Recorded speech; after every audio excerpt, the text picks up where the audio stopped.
Good evening, all. This is Fred Passman. I am the commander of the Continental Commandery of the Naval Order of the United States, and welcome everyone to our presentation. I'll wait until the clock is finished striking the hour of 1900 Eastern Daylight Time. I wish I knew how to stop it. That's great. Excellent. Okay, so I want to welcome everybody to this evening's Naval Order Naval History. This time, rather than a lecture, it's going to be a discussion, but more on that in just a minute. Any guest who may not be members of the Naval Order, just want to tell you that we are our nation's oldest hereditary sea service association.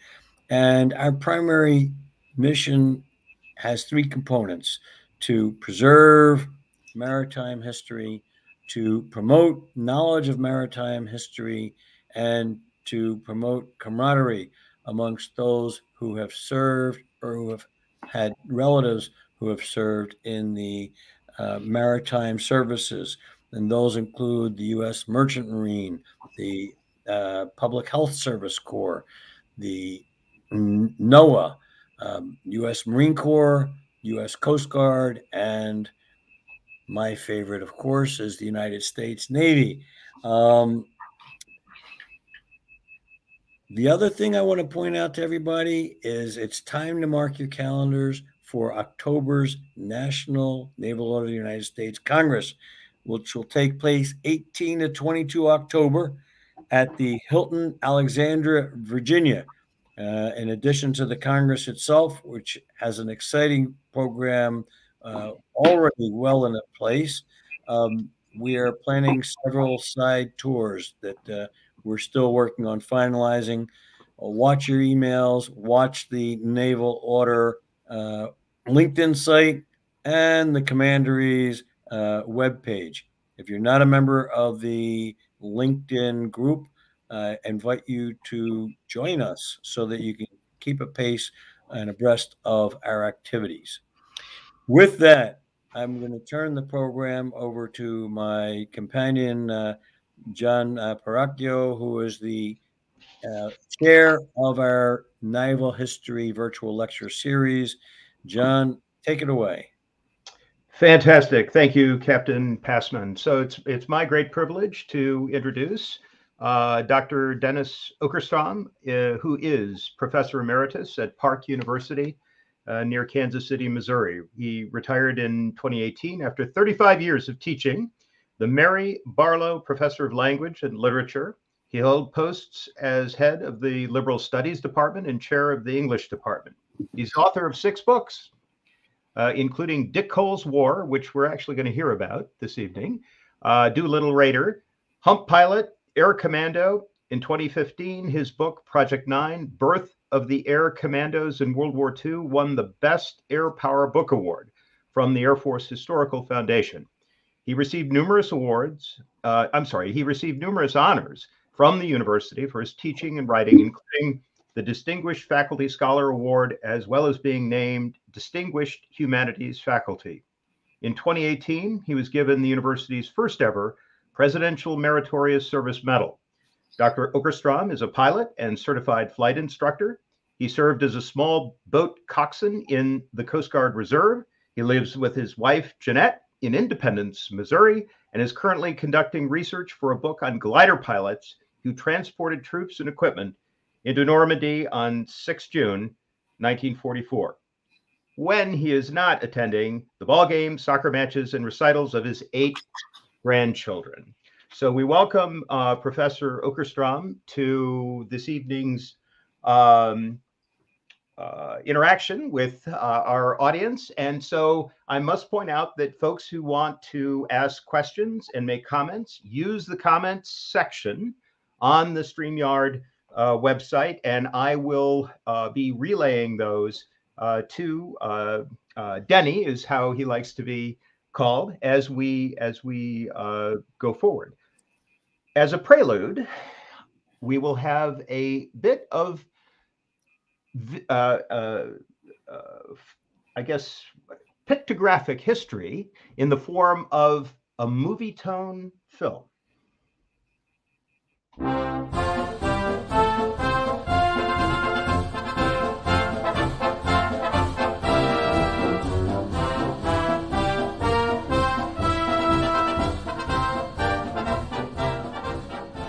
The first time we've taken off of a carrier was when we launched for the mission. You wonder what you were heading into, because none of us had been in combat before. We flew the mission at I'd say an average of 250 feet or 300 feet, except the bombing mission. The planes sweep in without being discovered. They separate into groups to attack the several objectives carefully selected by means of accurate intelligence to ensure that only targets of military value will be hit.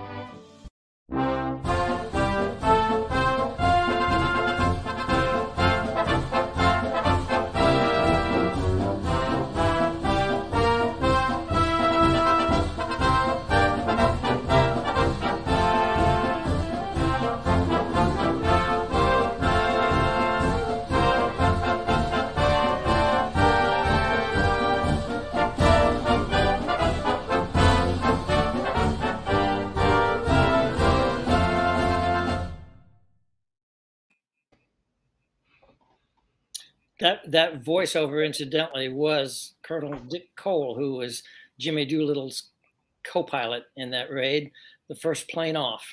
I got to know Dick over many years, and he has a very distinctive voice. Yeah, that's okay. Thank you. That's he incidentally, it is Lieutenant Colonel Dick Cole at the time, but he was posthumously promoted to colonel about 2 years ago, which was kind of neat. So, yeah. I mean, how does that happen, Denny? Well, it happens if everybody in the Air Force knows who you are, and they name bombers after you, they name hangars after you, air bases. Yes, and when at your funeral, they send the Chief of Staff of the Air Force to give the eulogy. So that's how that happens. Fantastic. Yeah. So I know we've got a series of questions that we've kind of talked about a little bit, but I thought maybe I could preamble this just a little bit to say, first of all, hello to everybody who might be here, and I appreciate very much this opportunity to talk to you about the Doolittle Raiders. And what Dick always called the Halsey Doolittle raid. He said, because none of it would have been possible without the Navy. It simply couldn't have happened. And I got to know Dick when I was doing a previous book about the Air Commandos in World War II. A lot of people, when they think about the Doolittle Raiders, they think, one mission, bang, one and done. But that was not the way it was. Almost everyone who was still capable of flying after that mission did so. And many of them were shot down. Many of them were killed. And I think by war's end, 61 were still alive. They were sent, incidentally, to Europe. They didn't want them to continue flying in the Pacific Theater. They did not want them to be captured by the Japanese. They were notoriously infamous to the Japanese. So I know we've got some things absolutely, that we just wanted to chat about. Yeah, and I think we're going to get into what happened to some of the folks who were captured. So we'll save that. You bet. But let's start with this. Shortly after the Pearl Harbor attack, President Roosevelt met with the Joint Chiefs of Staff in order to create or propose a bomb strike of Japan. How challenging was this at the time to execute the mission? It was pretty challenging.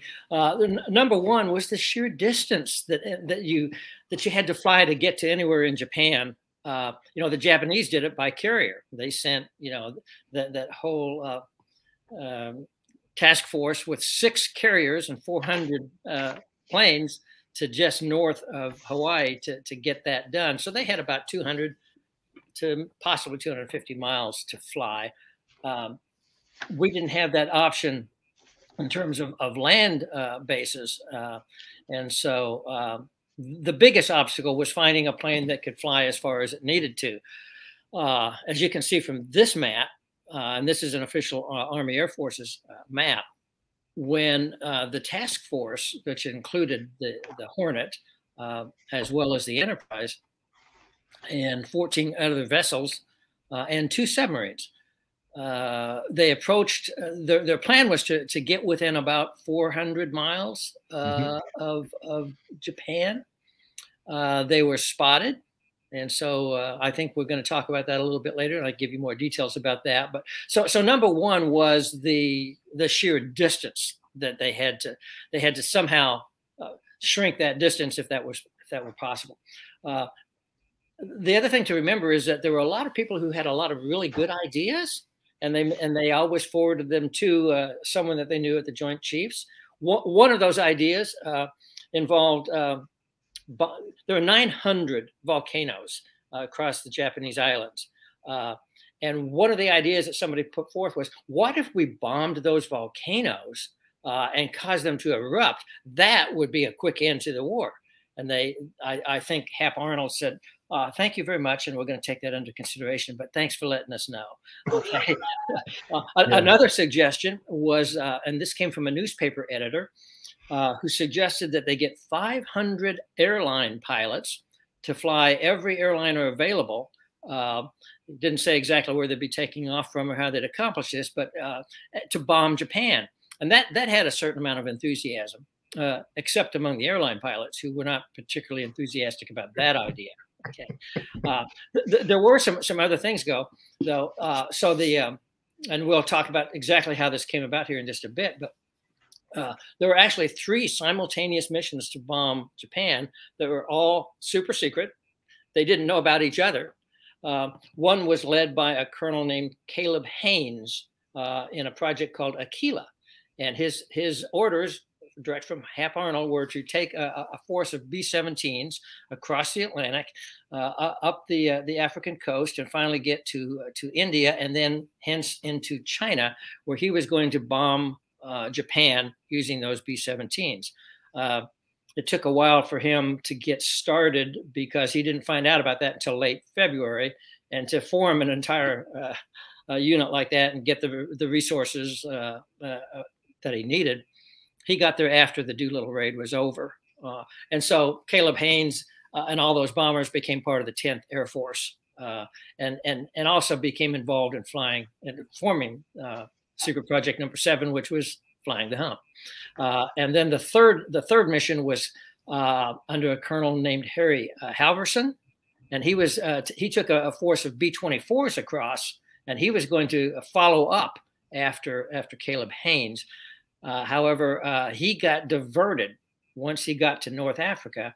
They had the idea that the Ploiești oil fields in Romania were a source of keeping the machinery of war of the Germans going. If they took that out, that would shorten the war. So they sent him to do that very early. This was in 1942, in August, I believe, of 42. And he ended up getting way off target because of some bad weather. And anyway, not much was done. But that was the longest bombing raid of the Army Air Corps at the time. Interestingly, we obviously we have our prepared questions, but we're getting an interesting question from the chat about ADAC Alaska as a potential option for either a land-based raid or an air-based or Air Force-based raid. Was that considered at all, Alaska? I think the Japanese were far more worried about that than the Americans were serious about it happening. The Aleutians were probably the closest American land presence to Japan, but it was still a considerable distance. It was probably close to 2,000 miles, say, to Tokyo. And so there was no serious consideration of that by the Americans, but the Japanese weren't certain about that. And that is why they attacked the Aleutians. at Midway, right, or during the Well, Battle of Midway. no, right? the Aleutians, in Alaska, they actually, had a presence there. Right, They, right. they captured. Right. What about time of Coral Sea? Was it, or just after Coral Sea? Yeah, something like that. Probably. Yeah. Yeah. So let's get into this. How did the idea of having bombers take off from an aircraft carrier come about? Where did that From come the Navy? Yeah. Okay. A captain named Francis Lowe All right. who was on the staff of Ernest King, the CNO, at the time. And he was flying, he was a submariner, by the way, but he was flying to check on the status of the USS Hornet, which was being built in Norfolk. And he flew over an airfield on which the outline of a carrier deck was painted. And he saw Navy planes taking off and landing from that. And about that time, coming back then, he saw Army planes sort of simulating attacking that as he was headed back. And he thought, So he went to Admiral King and said, what are the possibilities that an Army bomber could in fact take off from a Navy carrier, which would give us a lot more range? And King said, well, check with Hap Arnold, first of all. And if he thinks that's a good idea, then I want you to go see Donald Douglas, I said Douglas, Donald Duncan, who was his air officer and an aviator, and see what he thinks. See if it's feasible, if there's any Army bomber where that might work.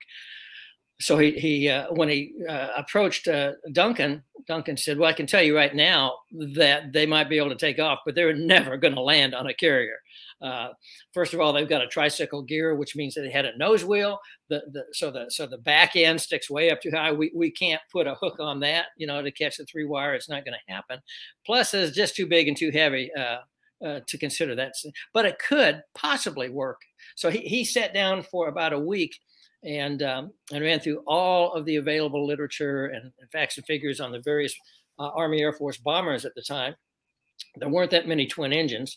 They had the B-18 Bolo, they had the B-23 Dragon, they had the B-25 Mitchell, and the B-26.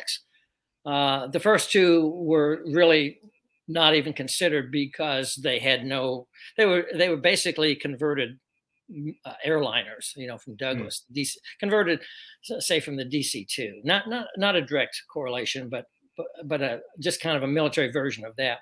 The B-25 and the B-26 were the main considerations for this.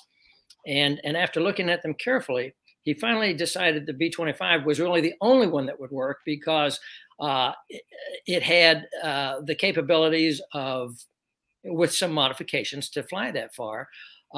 And although the B-26 had shorter wings and had more space to clear the island on the carrier, it also it needed much higher airspeeds because of those shorter wings. And they didn't think that was going to work in the amount of space that they had on a carrier deck. That left the B-25. And so that's how that came about. Just careful consideration of all of that. He wrote a 30-page report, turned it in, and they said, yeah, let's take a look at these B-25s. So well, you've handled the next question. So then these were not just normal B-25s, right? Because what little I know of the raid, these things were flying gas cans. I mean, they had to be modified. So how were they modified? They were extensively modified in big ways and small. First of all, range was still a problem. They needed to be able to fly twice as far as what a normal B-25B could fly. Their normal range was about 1,200 miles. They needed it to fly twice that far for the obvious reasons that they knew they couldn't land back on the carrier. Where are they going to go? So they thought they had a deal made for them to fly into China, to land at Chinese airfields and turn those bombers over to Chiang Kai-shek's forces. Unfortunately, nobody thought to tell Chiang Kai-shek that. And he found out about it through the back door just before the raid was to commence. And he was very unhappy and said, no, that's not going to happen. But anyway, what they had to do to modify the 25s, first of all, they took out the lower gun turret and made that available for additional fuel. They took out the rear, the tail gun, and that saved some weight. They also eliminated, in small ways and large, they modified these, but they took out the Norden bomb site. They didn't want that to be captured. And one of the pilots invented something that he called the Mark Twain gun bomb sight. It cost all of 30 cents to make, something like that. And it was simply, almost like a rifle sight. Okay. They added, some of the pilots began to say, if we need to defend ourselves from the back end, we're going to have a heck of a time since you've taken out the tail gun and the lower turret. And so to make them happy, one of the pilots said, I've got an idea. And he put a bunch of wooden broomsticks, sawed the handles off, painted them black, and had them mounted in the back to look like 50 caliber machine guns. As far as I know, they didn't shoot down any Japanese planes with those, but they looked good. And they did think that it would probably prevent Japanese pilots from making rear attacks on them. Okay. So really, the defensive systems of the planes were pretty minimal. That's a good way of saying that. Yes. Okay. I wouldn't say that they were exactly like the B-29 later on, with all of their control turrets and central fire controls and so on. They were pretty minimal. Yes. So who's Lieutenant Henry L. Miller? Well, Henry Miller is the guy that taught them how to actually take off from a carrier. Okay. They started, first of all, we have to remember that the 17th Bomb Group was selected for this, and they were the only bomb group in the country that was equipped with B-25s. So they were the obvious choice to go on this mission. And they were sent, but they were never told what it was. They just said a very dangerous mission that's very, very important to the Allied cause. And so as lore would have it, everybody volunteered, and they all started out in Columbia, South Carolina. They left Pendleton, Oregon, went to Columbia, South Carolina, and from there they went down to Eglin Air Force Base or Air Base in Florida, not far from Pensacola. And there they had a number of auxiliary fields, and they were using those to do the practicing. And then they were trying, fairly short takeoffs and landings without really being told why, and certainly not the mission target. Henry Miller was a Navy flight instructor at nearby Pensacola, and one of the leaders of the 17th Bomb Group said maybe he just intuitively guessed that they might be taking off from a carrier and said, maybe we need some instruction in this. So Hank Miller came over, met with the pilots first of all, and said, okay, I'm going to teach you how to take take a B-25 off from a carrier. And they were impressed, and they said, well, that sounds interesting. How much time do you have in a B-25? And he said, well, the next one I see will be my first. He had never even seen one. So that didn't inspire a lot of confidence, but they went out to the airplane, and he said, now, please do exactly as I say. So he sat in the right seat. One of the pilots sat in the left, and he said, now do exactly what I say. Okay, I want you to stand on the brakes. Okay, get a flat prop, full power, and pull the yoke right back into your chest, and do not let this airplane move, okay, until I tell you to. Full flaps, okay, now go. And they had been used to taking off at a speed between 120 and 130 and taking up a couple of thousand feet of runway. They were off in a few hundred feet, and the airspeed indicator said 50. And they kind of hung in the air, and then they insisted. The pilots, the Army Air Force pilots said, obviously the airspeed indicator is wrong. It's way off. So they checked it. Turned out to be right. And he said, I'm telling you, this is what you'll have to do, and you can all do it. And sure enough, within a week, everybody had qualified for under 600 feet for takeoffs using that particular method. And of course, then soon it turned into a contest. You know how pilots are. Yeah. Who can take off the shortest? And a guy named a lieutenant named Donald Smith actually won that pot. He took off in 287 feet. And they never would have thought that possible. And the strongest headwind they had at the time was about 12 knots. And so he is largely responsible in lots of ways for teaching them how to get those bombers off of any carrier and still be alive.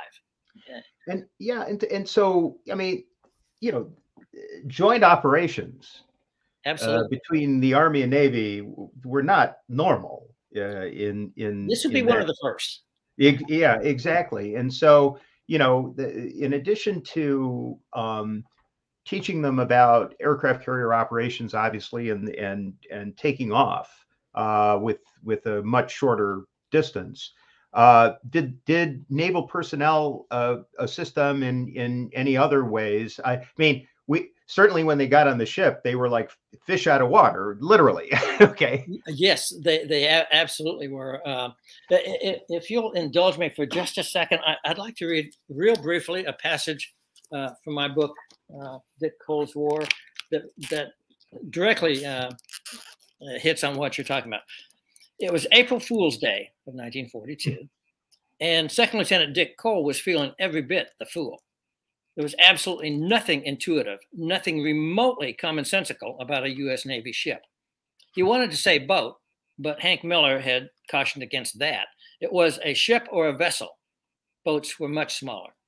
And hallways were passageways, stairs were companionways or ladders, right was starboard, left was port, the floor was a deck.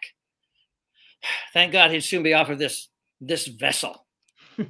As if a whole new lexicon was not enough, the Hornet itself was a maze, a rabbit warren as large as a city stacked vertically, street over street, road over alley, track over sidewalk, cabins over more cabins over, well, who knew what? How were Army pilots ever supposed to find the dining hall, now renamed the mess deck, or the bathrooms transmogrified into heads? Rooms were spaces, walls were bulkheads. It was enough to make all the men of the Doolittle party want to grab some air on the main deck and rethink this whole deal. So they really had to be taught a new way of life in a military context. Absolutely. I mean, the whole idea, you know, of getting bored and having to salute, you know, and to be shown where they were going to be quartered for the next couple of weeks. Yeah, right. It was a major, as you said, you know, whatever the opposite is of a fish out of water, that's what they were feeling like. Right. Yeah. Exactly. Right. So, and I have to say this too, yeah. John, the Navy guys aboard, remember, nobody, including the Raiders, knew where they were going. Pete Mitcher, you know, the Hornets captain, and of course Doolittle knew. And some of the guys, you know, there'd been a lot of talk about it, but nobody really knew. And nobody except the captain of the Hornet knew anything about where they were going. They had been told they were going to take these bombers to Hawaii, but they knew that strapped down the way they were defenseless. All of their planes were below, you know, in the hangar deck. And so the Navy guys were just sort of interlopers. They were not appreciated at all. And they let the Army guys know that they would just not, they weren't particularly welcome. Okay. So right. So you actually touched on this, but we should go into more specific detail. The launch of the aircraft from the Hornet did not go as planned. So why was that? Well, let me just follow up with one thing and tell you that on the second day out, sailing out of Alameda and under the Golden Gate Bridge, when they were 2 days out, and the Army was feeling pretty bad, and the Navy hated the Army, Pete Mitcher got on the tannoy and said, "Now hear this: this force is bound for Tokyo." And the ship absolutely went crazy, and suddenly these uninvited guests, the Army, became the most popular guys on the ship. Everybody wanted to come up and talk to them. They wanted to show them, you know, around the ship. The pilots wanted to show them their birds, you know, below decks, and and they were suddenly treated very, very differently than they had when they first got on. Okay. Interesting. So, Yeah. So let's go back to the launch itself, because you talked about the distances and what they had planned, but sure. circumstances intervened. Yeah, and let's look at this map, and you can see that the Enterprise and the Hornet, the Hornet did hook up with the Enterprise with Will Halsey aboard on about the 13th of April, and they became Task Force 16.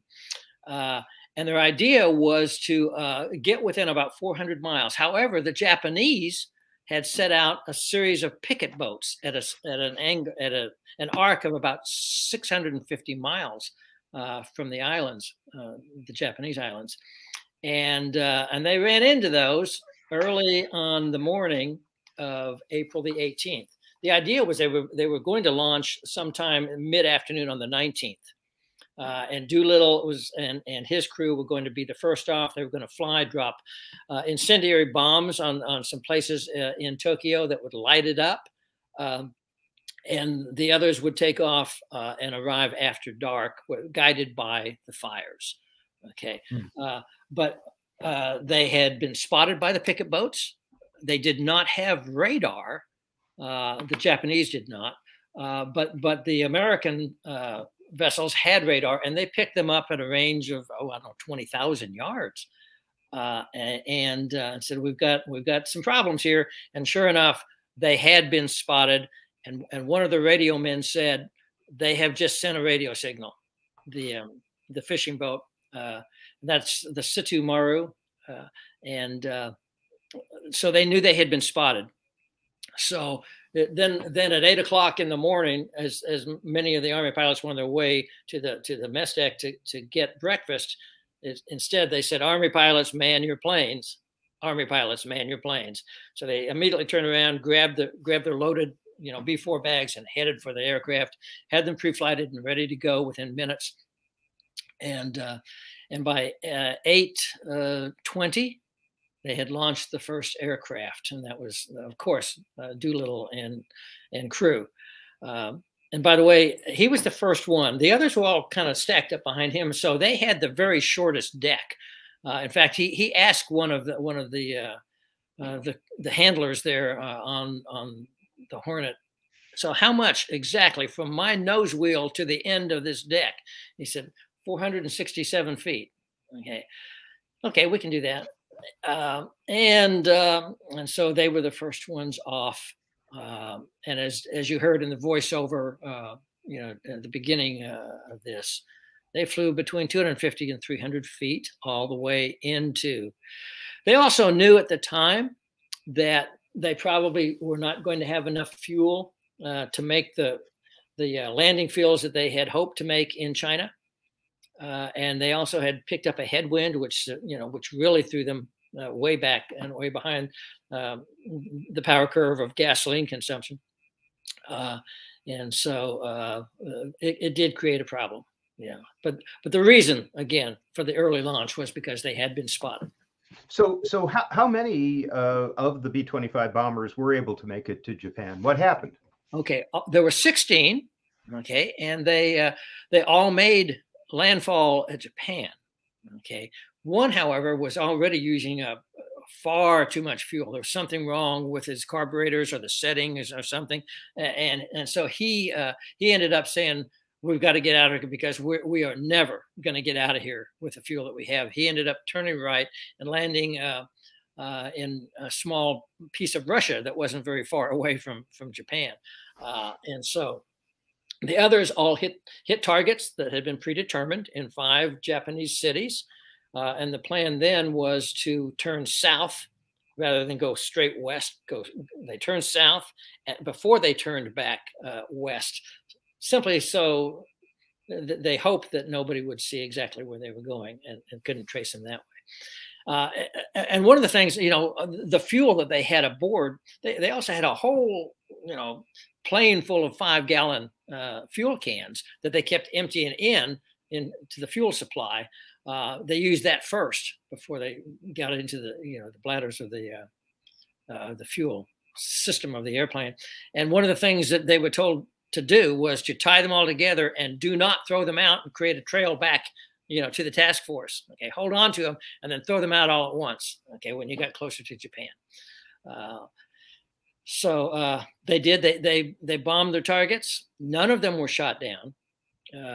They headed for China, and they really didn't think that was going to come to fruition. At one point, looking down below them, they thought they were still operating on the assumption that they had a headwind, and they were making preparations to ditch their bomber. That is, Cole and Doolittle's bomber, and they spotted a Japanese vessel below them, and Doolittle said, "Okay, here's what we're going to do. If we have to ditch, we're going to pick out a boat, a ship, a vessel, and we're going to land as close to it as we can in the water. And then we've all got a 45. We're going to board that vessel and take it over." Well, it was a plan. I guess it made them feel better. But even Cole laughed about that later when he was telling me about it. And he said, 5 guys with 45s were going to take over a warship. He said, "Well, it made us feel better knowing we had something to do anyway." Hey, they're Army guys. Yeah, exactly.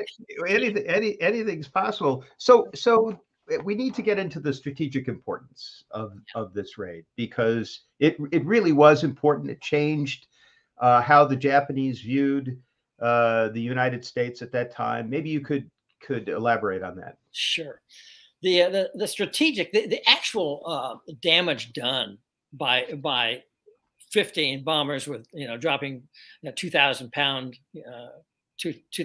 of bombs on Japan didn't create a lot of damage, and so tactically it was more of a in your face kind of a thumb your nose, like it sent a message to the Japanese warriors and war leaders that said, "We're coming for you. You're not safe." Okay, that really messed with their minds in lots of ways. And so in the end, what they ended up doing was, we can't do this again. They were expecting that.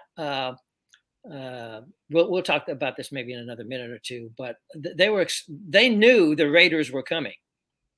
They just didn't expect them then. They expected them to be at least another day. They thought that the Hornet and the task force would have to sail within about 200 miles. They didn't know they had Army bombers. They were thinking, Navy torpedo bombers or something aboard, and about a 400, 500 mile round trip would have been about it. So that they took their time. They had plenty of time. They knew nothing was going to happen for the next number of hours.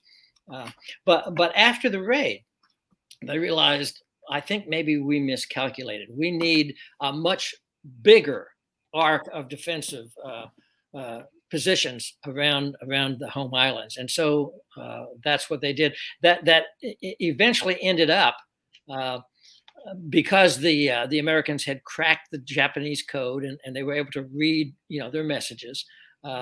They knew that they were planning some action down around Midway, so they sent 3 of their carriers to Midway, and the Japanese sent 4 of their carriers along with all the accompanying vessels, warships that are comprised of task force. And at the end of the day, the Japanese lost all 4 of their carriers, and hundreds of pilots Japanese pilots, the cream of their crop actually, who had no place to go, and they splashed down in the middle of the ocean. They lost a huge number of first-line pilots, and then right. I mean, the planes actually they could replace, but they couldn't replace the people. Yeah, you can make more airplanes pretty quickly, but to train a really good pilot and give him the experience that those pilots all had. After all, many of them, they were the same 4 of the 6 carriers that attacked at Pearl Harbor. These guys were hardened. They knew how to fly combat, and now they were gone. So it really tended to sort of put an end to that sort of rushing unabated to the quarterback that the Japanese have been doing all through the Pacific, and sort of Southeast Asia. And that was the beginning of the end, even though that nobody would say that at the time. It was the beginning of the end for the Japanese. Right. So they superimposed their tactical view from Pearl Harbor on the distances involved for a carrier attack on what they thought the U.S. Navy could do. And then when they were disabused of that, violently disabused, although not with, massive damage, but because of the raid, they had to really change their strategy because suddenly the distances were not quite as they had imagined. That's exactly true. Plus, the Japanese were counting on the Americans doing something similar. American carriers had already attacked, the Marshalls and the Gilberts. They had attacked Wake Island. They had attacked, Marcus Island, and they got within less than 200 miles before they released their planes to attack those islands. And they thought, surely that's what's going to happen here too. They really miscalculated the idea of much longer range Army bombers. Yeah, it's absolutely fascinating. So we're coming up on when we want to focus on questions from our audience, but I would like you to share with us the tradition of the silver goblets.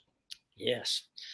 I'll have to back up just a little bit and tell you why the silver goblets, came to be. Doolittle had told all the raiders that, if any of them survived any of this, that he was going to give them the biggest party they had ever seen at war's end. Okay, so in 1946, a year after, they rented a number of rooms at a hotel, and I'm sorry, I can't remember the name of the city in Florida, but the raiders showed up to that. And apparently it was a real smashing success of a party, quite literally, to the point that the manager wrote Doolittle a letter and said, well, I guess you guys had a lot of fun because you sure wrecked the hotel. And I didn't get a single night's, a single wink of sleep. So please don't come back. So they began rotating where they met at cities around the country, and the cities. You have to remember that these were probably the biggest group of heroes of World War II. I mean, they were idolized everywhere they went. And cities began vying and, say, what about this? We'll give you this or this, to hold their parties at the various cities. And by 1959, I think they had begun to include the wives. Okay, so the parties had kind of calmed down a little bit. And the city of Tucson, Arizona, sort of said, we'd really like to, and we've got a little present for you. And they had made sterling silver goblets about 3 or 4 inches high, engraved twice with the name of every one of the 80 Doolittle Raider names. One, so you read it this way, and then if you flipped it over this way, the name, could still be read. And every year at their reunions, they toasted those who had gone west, as they say, in aviation. And the tradition was that Hennessy had also gave Doolittle a bottle of VSOP cognac from the year 1896, which was Doolittle's birth year. Okay, and the idea was that the last 2 Doolittle Raiders still alive were going to crack that open and drink a toast to everybody else, and then that'd be the end of the meetings. Well, they waited until there were about 4 of them left and said, this is silly. Let's just go ahead and open this bottle now. And they did that publicly. They were going to meet, I have to tell you this, they were going to meet very, very privately and get this done. And the Air Force said, no, you're not. We're going to do this. We're going to have the biggest event. Right. It's too big of a PR opportunity to absolutely. Pass up, right? They were not going to pass that up. And so they ballyhooed it, and they had a really large gathering for the final toast at the Air Force Museum in Dayton, Ohio. And it was well attended. And they all, the 4 of them who were still remaining, only 3 of them made because one of them, who had been a prisoner of war of the Japanese for 4 years, was just, he couldn't make it. He was too ill. That was Bobby Height. But the 3 of them drank a toast to everybody. And when someone asked Dick later about how was it, he said, well, it was okay, but they were pretty stingy when they poured it. And I will have to say this as an addendum to that. When he turned 100, I invited him up to the Kansas City area, and the commemorative Air Force was going to do a big party for him up here. And they said, what kind of booze should we get? And I said, well, you've got to get VSOP cognac. What are you thinking about? So they bought 2 bottles of that, and then a whole lot of other bottles of something lesser, and I don't even know what it was. But at the big hangar event that night, with several hundred people there, they went around and they had little shot glasses made with 100th anniversary or 100th birthday, happy birthday, Dick Cole, and gave them to everybody. And then they went around and poured everybody, that much cognac. And at the appropriate time, everyone raised their glass, they downed it. In a little while, someone from the CAF came around. Dick and I were sitting at a table up near front, and he said, Colonel Cole, would you like some more? He said, he looked up at him and said, yes, I would. Leave the bottle. He just took the bottle and set it down. It was really good.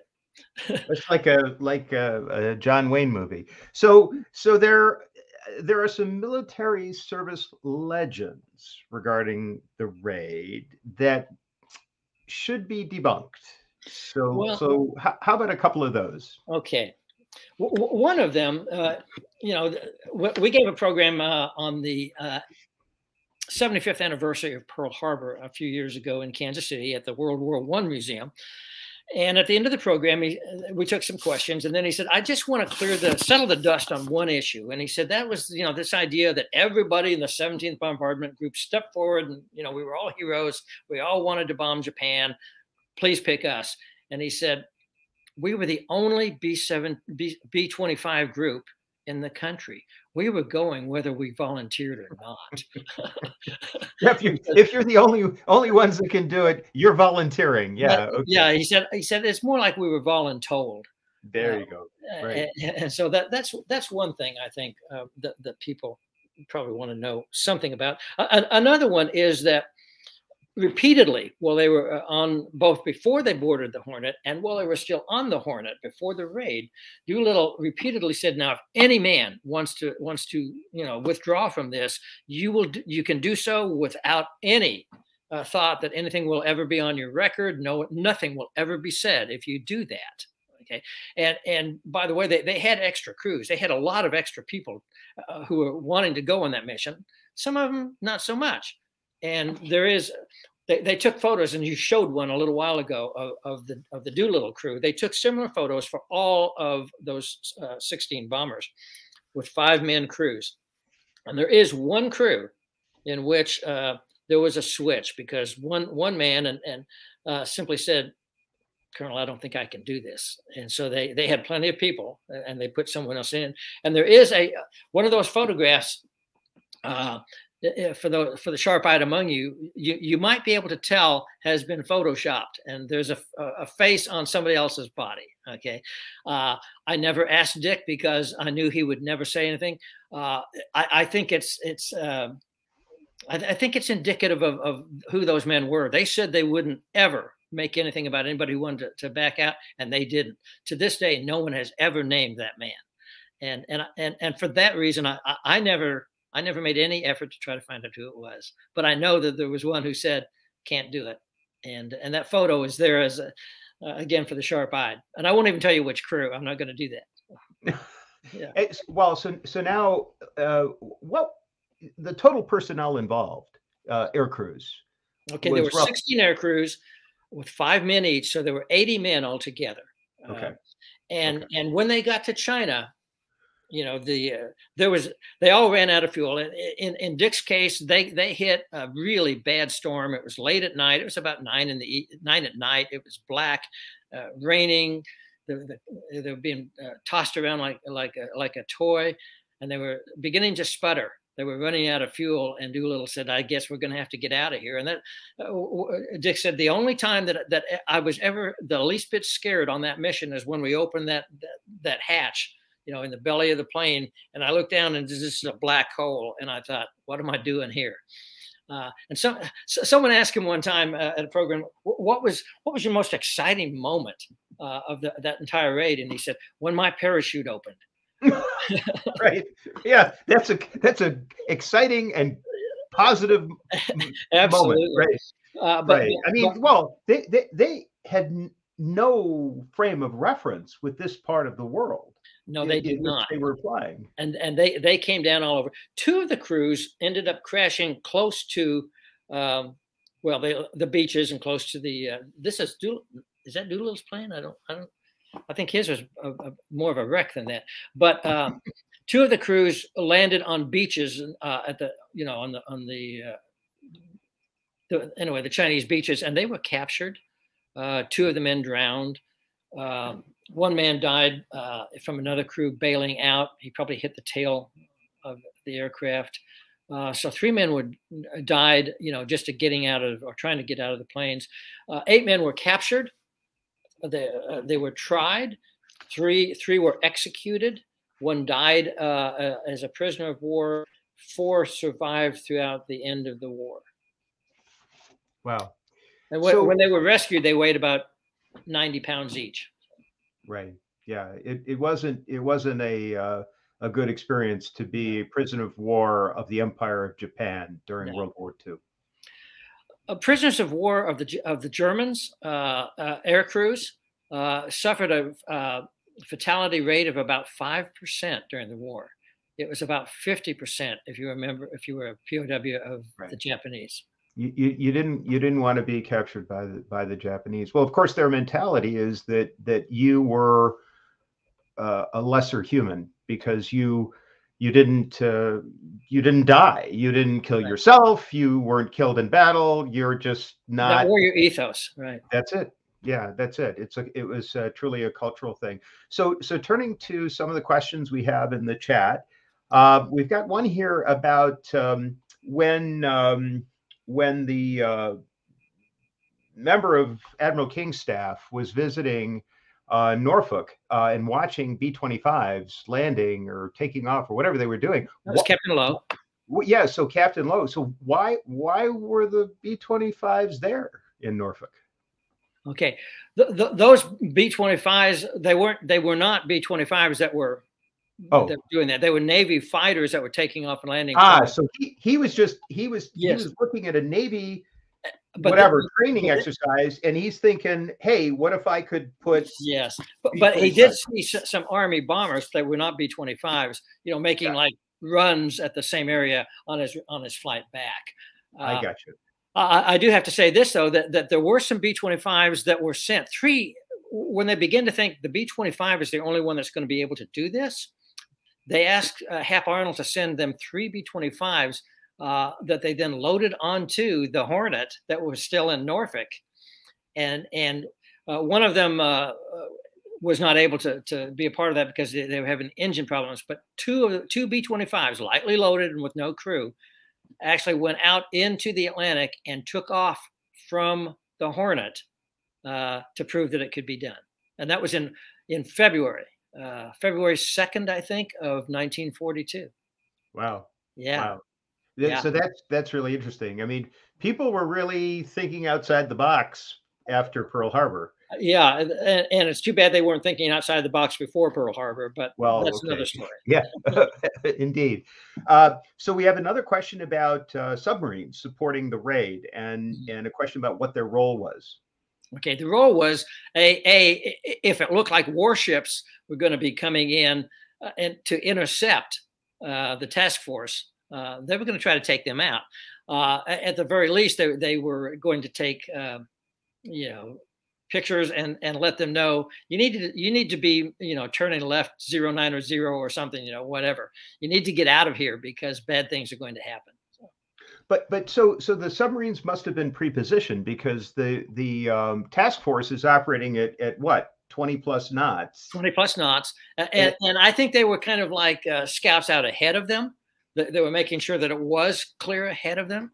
The Thresher was one of those. John, you just disappeared. Oh, there you are. Oh, I'm trying to fix. I'm blurry, so sometimes if I click off and click on, it helps. But okay. So that was the role of the submarines. You know, they were kind of guards for them, you know, to let them know. Okay. And then, by the way, you know, the American ships did have radar. The Japanese did not have radar at this time. And so, you know, we had kind of a leg up in that way. So another question about anti-aircraft batteries encountered in the raid. You know, one would assume that Tokyo, for example, was protected by some. One would have thought, but again, sort of a fortuitous thing happened. They were having an exercise with a new twin-engine Japanese bomber on the same day, strictly by serendipity. And the word had gone out that there's a new bomber with twin engines. Don't shooting at bombers, right?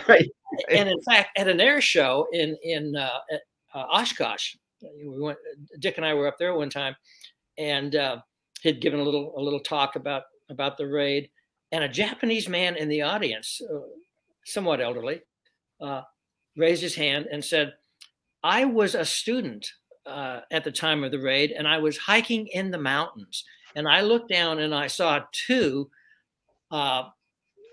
camouflage twin engine airplanes fly below me through a valley, and I waved and I was so happy."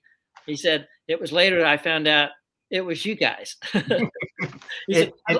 I said, "I want to take my wave back." Yeah, exactly. Yeah, you're waving at the bad guys, at least from his their perspective. Yeah.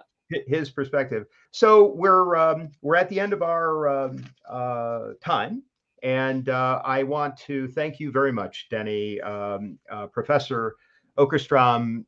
This was wonderful, just a truly delightful discussion.